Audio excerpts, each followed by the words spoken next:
नमस्कार, आपका स्वागत है क्लियर कॉन्सेप्ट चैनल पर। आज के वीडियो में हम जानने वाले हैं बंगाल के गवर्नर एवं गवर्नर जनरल के बारे में। तो चलिए शुरू करते हैं। रॉबर्ट क्लाइव बंगाल के पहले ब्रिटिश गवर्नर थे। वो 1757 के प्लासी युद्ध के बाद बंगाल का गवर्नर बनते हैं, जिसे ब्रिटिश ईस्ट इंडिया कंपनी द्वारा जीता गया था। वो 2 बार गवर्नर बनते हैं। उनका पहला कार्यकाल 1757 ईस्वी से लेकर 1760 ईस्वी तक था एवं दूसरा कार्यकाल 1765 ईस्वी से 1767 ईस्वी तक था। इसे ही भारत में अंग्रेजी साम्राज्य का संस्थापक भी कहा जाता है। 1764 में बक्सर युद्ध में अंग्रेजों की विजय के बाद 12 अगस्त 1965 को इलाहाबाद की संधि मुगल सम्राट शाह आलम द्वितीय और रॉबर्ट क्लाइव के बीच होती है।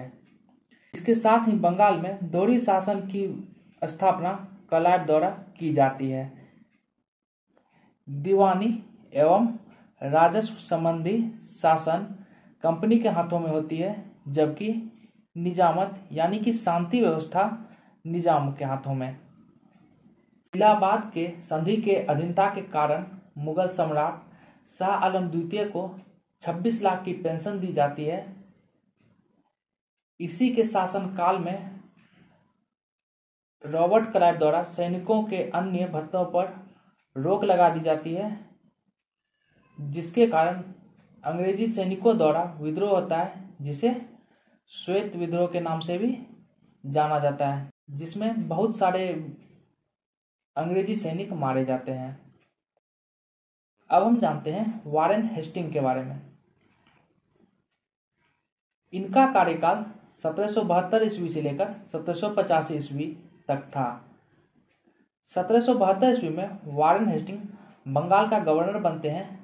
साथ ही इसी वर्ष बंगाल की दोहरी शासन व्यवस्था को समाप्त करते हैं, जो कि रॉबर्ट क्लाइव द्वारा शुरू की गई थी, और सरकारी खजाने को मुर्शिदाबाद से कलकत्ता शिफ्ट कर देते हैं और राजधानी को भी कलकत्ता स्थानांतरित कर देते हैं। इसी के समय 1773 का रेगुलेटिंग एक्ट ब्रिटिश पार्लियामेंट में पारित होता है। इसी एक्ट के पारित होने के बाद वो बंगाल के पहले गवर्नर जनरल बन जाते हैं। इससे पहले वह सिर्फ गवर्नर थे। 1773 के रेगुलेटिंग एक्ट से ही एक वर्ष बाद 1774 ईस्वी में कलकत्ता में सुप्रीम कोर्ट की स्थापना होती है। इसके प्रथम मुख्य न्यायाधीश एलिजा इम्पे बनते हैं। इसी के समय कलेक्टरों की नियुक्ति होती है और इसी के समय 1784 ईस्वी में Sir William Jones Asiatic Society of Bengal की स्थापना करते हैं। इसका उद्देश्य हिंदू धर्म ग्रंथ का अंग्रेजी में अनुवाद करना। सर्वप्रथम धर्म ग्रंथ भगवत गीता का अनुवाद विल्किंसन द्वारा किया जाता है। इसी के समय प्रथम आंग्ल मराठा युद्ध, जो कि 1775 ईस्वी से 1782 ईस्वी तक चलता है, और द्वितीय आंग्ल मैसूर युद्ध 1880 ईस्वी से 1884 ईस्वी तक लड़ा गया था। महाराजा नंद कुमार एक ब्राह्मण थे जो कंपनी के लिए टैक्स कलेक्टर का काम करते थे। उन्होंने 1 मार्च 1975 को कलकत्ता काउंसिल को खत लिखा और वारेन हेस्टिंग के भ्रष्टाचार के बारे में बताया। काउंसिलिंग में सुनवाई के दौरान हेस्टिंग पर 3.5 लाख रुपए का जुर्माना लगा, जो इनके लिए बड़ी शर्मिंदगी की बात हुई। उन्होंने बदला लेने के लिए नंद कुमार को झूठे आरोप में गिरफ्तार करके मुकदमा चलाया और फांसी की सजा दिलवाई, जो भारत की पहली फांसी की सजा थी। फिर वारेन हेस्टिंग की नज़र अवध की बेगमों की धन पर पड़ी। शुजा-उद-दौला की मां नवाब बेगम उस समय बड़े प्रभावशाली औरत थी। उनके पास जेवरात समेत कुल लगभग 9 करोड़ की जायदाद थी। वहीं शुजा-उद-दौला की पत्नी बहू बेगम लगभग 4 करोड़ संपत्ति की मालिक थी। हेस्टिंग ने शुजा-उद-दौला की सलामती के लिए उनसे धन की मांग करते थे। कहा जाता है कि तब बहू बेगम ने शुजा-उद-दौला के लिए पहने हुए अपने जेवर तक भी उतारकर दे दिए थे।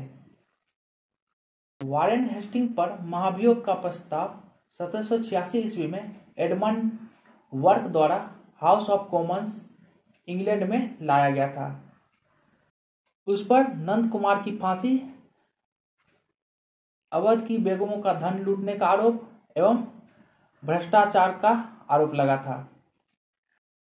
1788 ईस्वी से 1795 ईस्वी तक हाउस ऑफ लॉर्ड्स, जो वहां का उच्च सदन था, इसमें लगभग 7 साल तक मुकदमा चलता है और अंत में वारेन हेस्टिंग को बरी कर दिया जाता है। इसी के शासनकाल में 1781 ईस्वी में कलकत्ता मदरसा की भी स्थापना होती है। लॉर्ड कॉर्नवालिस वारेन हेस्टिंग के बाद बंगाल का गवर्नर जनरल बनते हैं। उनका शासनकाल 1786 ईस्वी से 1793 ईस्वी तक रहता है। इस दौरान 1789 ईस्वी में वे दास व्यापार को प्रतिबंध करते हैं। पदों का यूरोपीयकरण भी उन्हीं के समय में प्रारंभ होता है, जिसमें बड़े बड़े पदों पर सिर्फ यूरोपियन को ही नियुक्त किया जाने लगता है। कॉर्नवालिस को ही भारत में सिविल सर्विस का भी जनक कहा जाता है। भारत में न्यायिक व्यवस्था का जन्मदाता कॉर्नवालिस थे। इसी के कार्यकाल के दौरान जिला जज की नियुक्ति भी की जाती है। इसे भारत में पुलिस सेवा का जनक कहा जाता है, जिसमें पहली बार थाना की स्थापना, सिपाही और दरोगा की नियुक्ति की जाती है। कॉर्नवालिस जब भारत आता है तब यह सेनापति की शक्ति के साथ भारत आता है। इसी के समय में तीसरा आंग्ल मैसूर युद्ध हुआ, जो कि 1790 ईस्वी से 1792 ईस्वी तक चला और श्रीरंगपट्टनम की संधि के साथ समाप्त हुआ। इस युद्ध में मैसूर का नेतृत्व टीपू सुल्तान कर रहे थे। कॉर्नवालिस के समय में 1793 ईस्वी में अस्थायी बंदोबस्त कानून लाया गया था। इसमें जमीन का मालिक जमींदार को माना गया। इस व्यवस्था में उपज का लगभग 89% भाग कंपनी को और 11% भाग जमींदार का होता था। ये जो अस्थायी बंदोबस्त थी, इसमें सूर्यास्त कानून की व्यवस्था लागू थी। इस व्यवस्था में जमींदारों को एक निश्चित राशि एक निश्चित समय के सूर्यास्त से पहले चुकाना पड़ता, नहीं तो उनकी जमींदारी छीन ली जाती थी। इसे ही सूर्यास्त कानून कहा जाता था। 1805 ईस्वी में कॉर्नवालिस की मृत्यु भारत में ही हो जाती है और गाजीपुर, जो कि वर्तमान में यूपी में पड़ता है, वहां पे उसकी समाधि बनती है। अब हम देखते हैं सर जॉन शोर के बारे में। सर जॉन शोर का शासनकाल 1793 ईस्वी से 1798 ईस्वी तक रहता है। जॉन शोर अपनी 5 साल के शासनकाल के दौरान ना तो कोई युद्ध लड़ते हैं और ना ही कोई हस्तक्षेप करते हैं, जिसे हस्तक्षेप की नीति से भी जाना जाता है।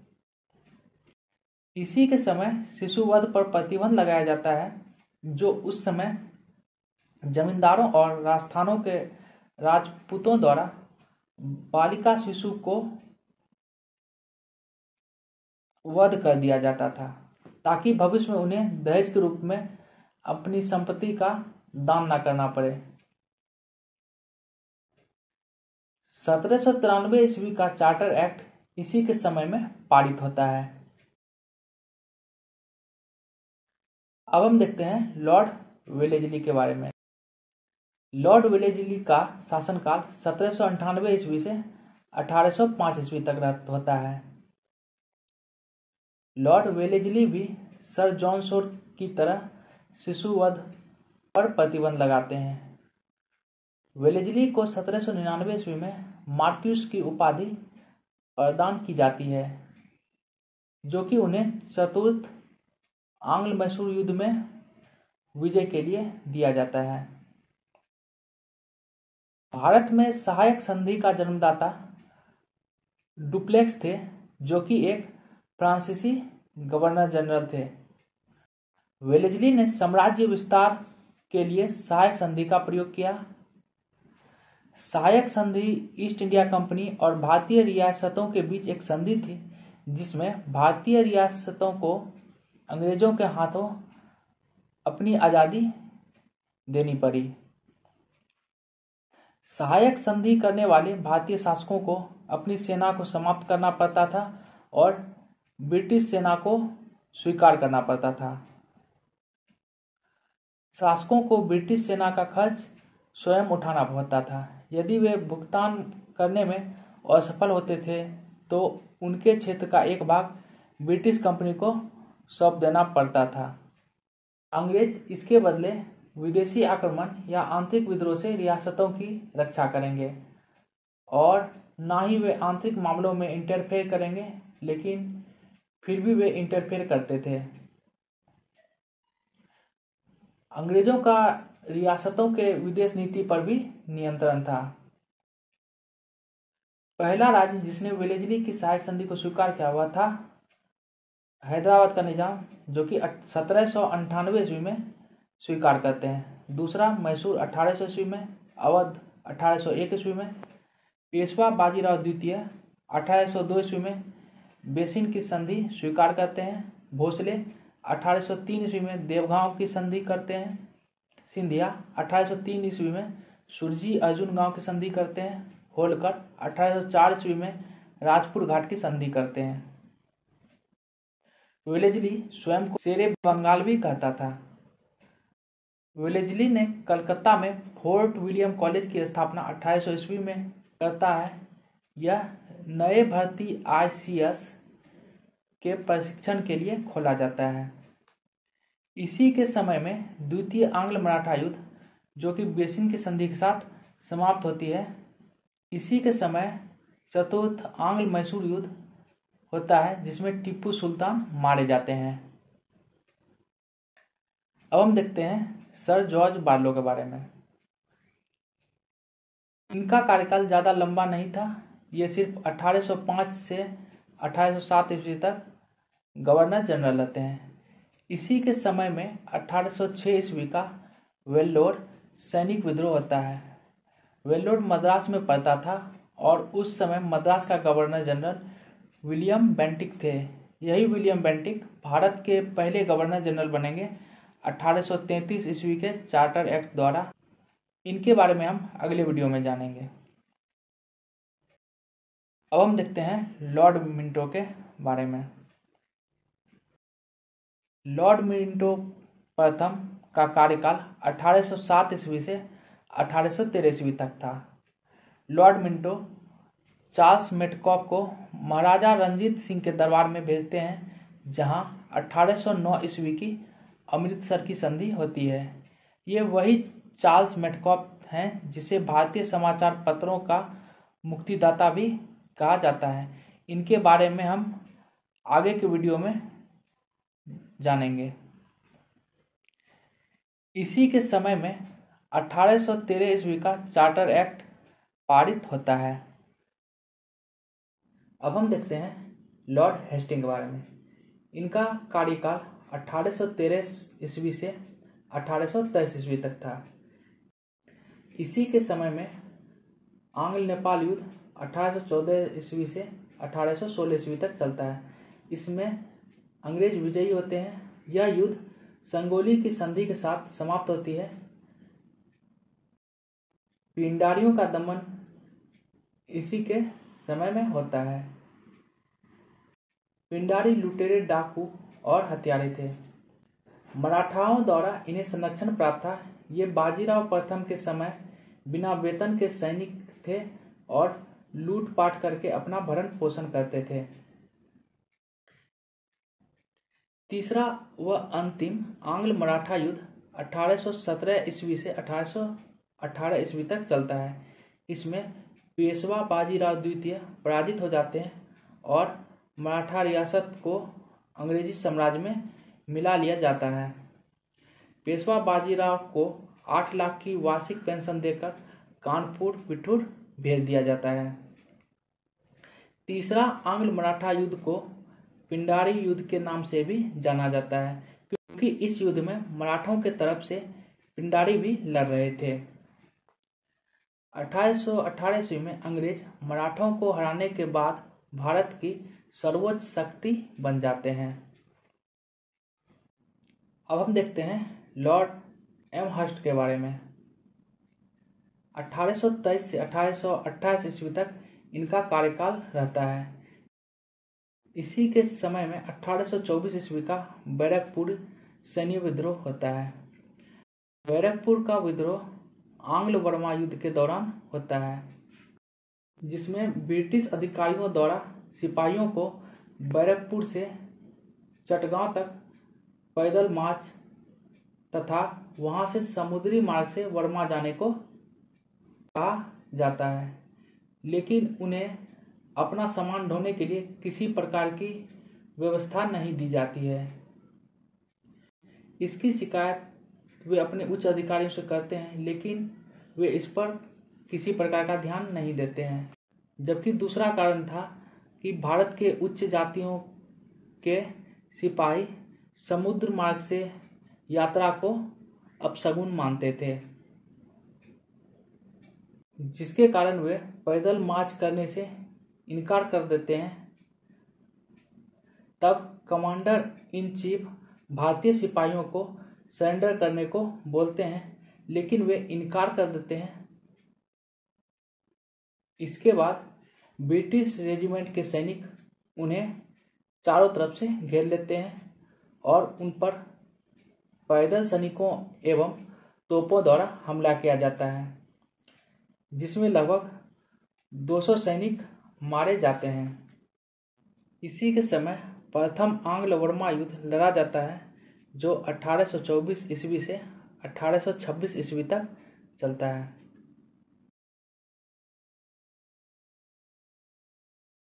आज के वीडियो को यहीं पे समाप्त करते हैं। मिलते हैं अगले वीडियो में, जिसमें हम जानेंगे भारत के गवर्नर जनरल के बारे में।